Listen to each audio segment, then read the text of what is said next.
What's up everyone, it's Victon here with a League Start build guide for Path of Exile in the Harvest League. This one will be for the new skill gem, Earthshatter, and I'll start off by saying that I just got into red maps with this build and I have found or crafted all my gear except for a 5 Chaos Axe. The damage is crazy good and the survivability is crazy strong with Juggernaut. This new skill gem has been a ton of fun for me and I definitely recommend it to you guys.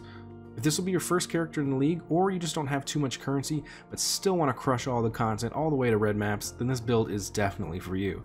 We'll also be using the new Warcry skills, which in my opinion make for a really fun and engaging playstyle. This has easily been my best league starter yet, and hopefully if y'all follow this guide, you guys can have a great start too. Alright, so let's hop into it. Now the way I do my build guides is not to go crazy in depth with everything and make a 30-45 minute build guide. For those experienced players, some of y'all just want to see what it looks like in action, then take the Path of Building link and roll with it. And for the newer players, I feel like those long build guides can get overwhelming sometimes. So I just want to make this easy for y'all to follow as possible, while still providing you with all the information you need to get rolling as soon as possible. So what that means, we're going to go straight into a section where we're going to talk about the playstyle while we showcase a few clips from maps so y'all can get an idea if this is something that you actually want to play. And then we'll go into the Path of Building, and then skill gems, and then lastly, we'll talk about the gear. Okay, so general playstyle of the build.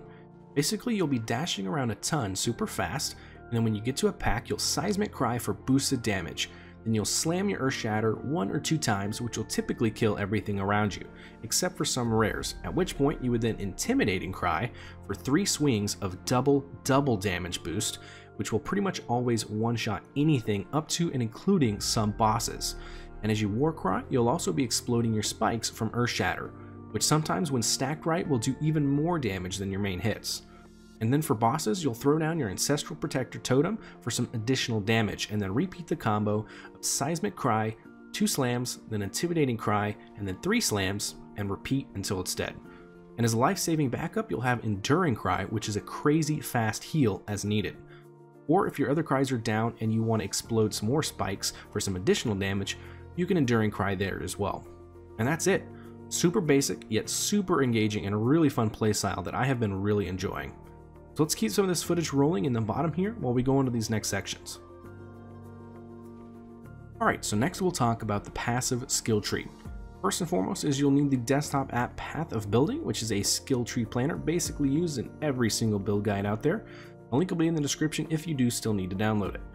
Once you have it downloaded, just go to the top left here, click Import Export Build, then click this Import from Pastebin button. Then go back to the YouTube description and copy and paste the POB Pastebin link here. Alright, so I chose the Marauder so I could go Juggernaut as a league starter because it's super tanky and lets you get into the high tier maps a lot quicker and safer. And then later you can either stay Juggernaut or maybe respec into Chieftain, which is also a super strong and more geared towards damage build, but it's also more expensive, whereas the Juggernaut can get into those high tier maps in under 10 chaos spent and feel crazy tanky in the process and still really strong as well. For this skill tree here, I'm not going to go too in depth like I mentioned, but I will show you how to use this Path of Building link so you can follow through the guide yourself as you're playing, all the way from level 1 to 100, and then I will still go over the major skill nodes that you're going to be wanting to go. So how I have my skill tree set up here is you're going to go down to the left corner here and click this, and it'll open up a list that gives you the exact path that you want to take starting at level 1, then up towards your normal lab where it tells you what ascendancy points to pick, and then so forth all the way up until the 2 in-game trees that you can choose from. So as you're leveling up, just keep Path of Building up and use it as your guide on where to put your passive points. You can also click on the Skills tab here to see what gems you should be using as you're leveling up. One thing to note here though is that the Path of Building that I have currently is not up to date, so what you're seeing on the screen here is not correct. It'll say Ground Slam, but once it's updated it will say Earthshatter. You can also just reference the gem setup that you see below, right below this video. Alright, so now that that's out of the way, let's go over some of the bigger nodes here that we'll be taking. Now this is a triple Warcry build, which complements Earthshatter really well, because you're going to swing your weapon and it creates spikes on the ground around you, which you can then explode by using a Warcry for some really great additional damage. So with that, we do want to pick up some Warcry passives, the biggest one being Measured Fury, which lets Warcry gain 1 additional exert, which basically means 1 additional swing for some super beefy damage. That mixed with this other wheel of passives that help you boost your cooldown recovery and speed for Warcries, it helps make the playstyle a lot smoother. Since we'll be using 3 Warcries in total, we don't want any downtime while we're clearing these maps, so you need at least these 2 wheels for it to feel pretty comfortable. After that, you want to be picking up tons of life and 2-handers and mace damage nodes. Pretty straightforward with this build actually. And for ascendancies, again, we're Juggernaut, so we're going with, and in this order, Unflinching for crazy endurance charge gain, which makes you super tanky since we end up with 7 endurance charges and 100% uptime. Then for some more endurance tankiness and even damage with Unyielding. And then next you go for Unrelenting for even more tankiness, which really helps you starting out in maps.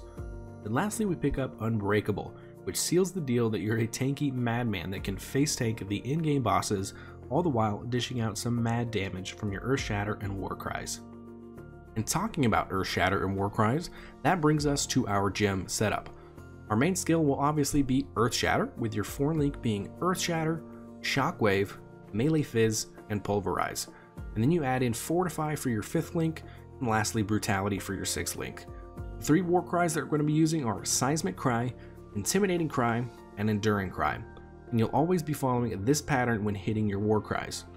First, you do Seismic Cry, which gives you 30% more damage on your next 5 swings. So you swing twice, and then hit Intimidating Cry, which gives you 3 swings of additional extra damage. If you follow that setup, you'll have 3 swings of double Warcry buffed Earthshatters that do mad damage. All that while exploding the spikes Earthshatter leaves too. You'll get used to the flow of it pretty quickly, and like I said, it's a super fun playstyle in my opinion. And lastly, anytime that the other 2 Warcries are down and you want to explode your spikes, you use Enduring Cry, which I'll point out has crazy healing effect, which can full heal you from near dead to full in 1 second. So you can always use that in a pinch if you need a lot of healing really fast. And lastly, we have Ancestral Protector for some additional damage, and you'll really only be using that on bosses. Our movement skill is Dash with Second Wind, which in my opinion is so much better than Leap Slam. I also have a cast when damage taken setup that has a Mortal Call and Enfeeble. And on there I also have Vulnerability, but I self-cast that for really tough bosses. And last of all, I have Stone Golem and Blood Rage. Blood Rage is fantastic extra damage here and doesn't drain your health at all since you have so much life regen from the Stone Golem and just your passive skill tree and being a Marauder in general. And that is it for gym setup.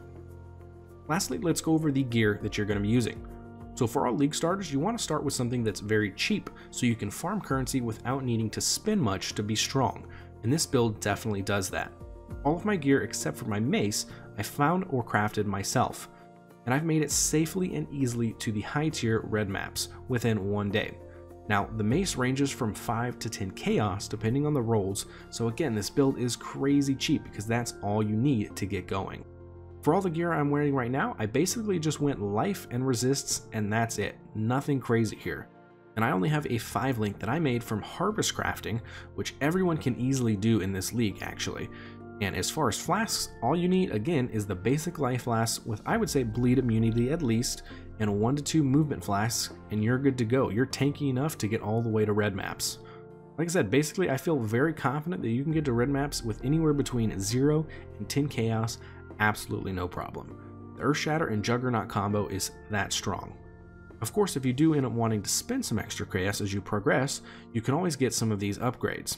The Soul Tether as a cheap belt option for a couple chaos, or the Rizlathus Coil for the expensive option.